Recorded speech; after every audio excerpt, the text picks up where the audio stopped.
welcome to Comcast Newsmakers. I'm Sabrina Register. We're in Vancouver, Washington today for the Association of Washington Cities annual conference. And joining me right now is Dave Earling, who is mayor for the city of Edmonds. Good morning.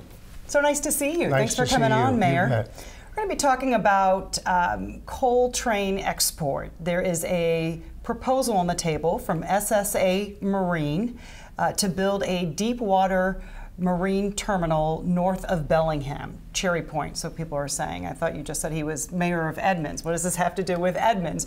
But the train would go through Edmonds, yes, and stopping at Cherry Point north of Bellingham, the coal would be offloaded going places like China. Your concern with the trains, these proposed trains going through Edmonds, are what? Well, there's really two or three different concerns. The first is we are the only city in the ferry system that has an at-grade crossing with railroads that interfere with the loading and the unloading of the ferry system itself. Right now, trains take priority over over ferries loading and unloading.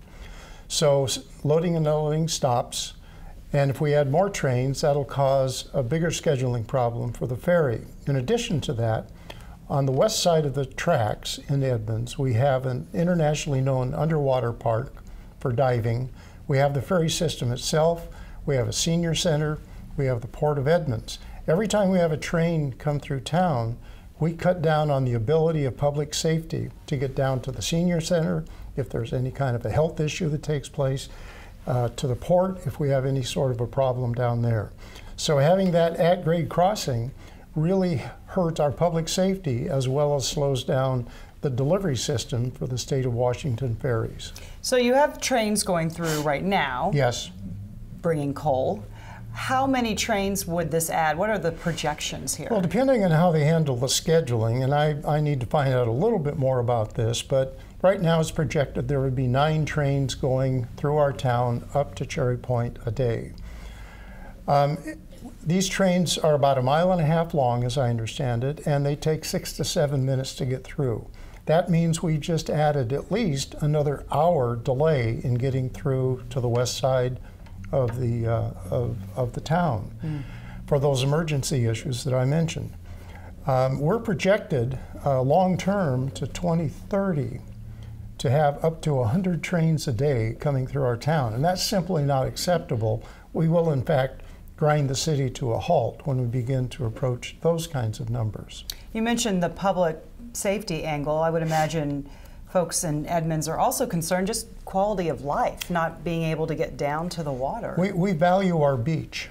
We have people not only from the city that use it on a daily basis, but from all over the region.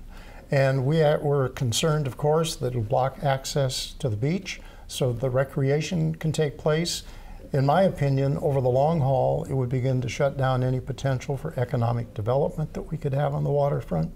So there's really a combination of issues that are making us try and understand the system better that the coal system would, or the coal trains would bring to us, but at the same time try and begin to figure out a series of mitigations that perhaps we could suggest should the coal trains come through Edmonds.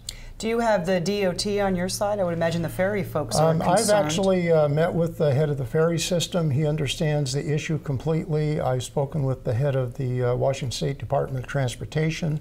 She understands the problem. We will have follow-up meetings, though, to see where it is on their radar screen.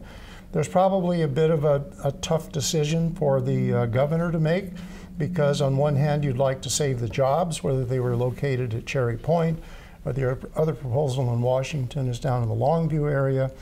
And so we'll just have to see what we can negotiate with the ferry system, the Department of Transportation, and hopefully get a meeting before too long with the governor. And I should mention, we're just out of time, but that right now there's an environmental impact statement. And that's the reason we're raising the issue right now. We've prepared a letter that we will be sending into that process. To Ecology. Yep. All right. Mayor, thanks so much for talking to us today.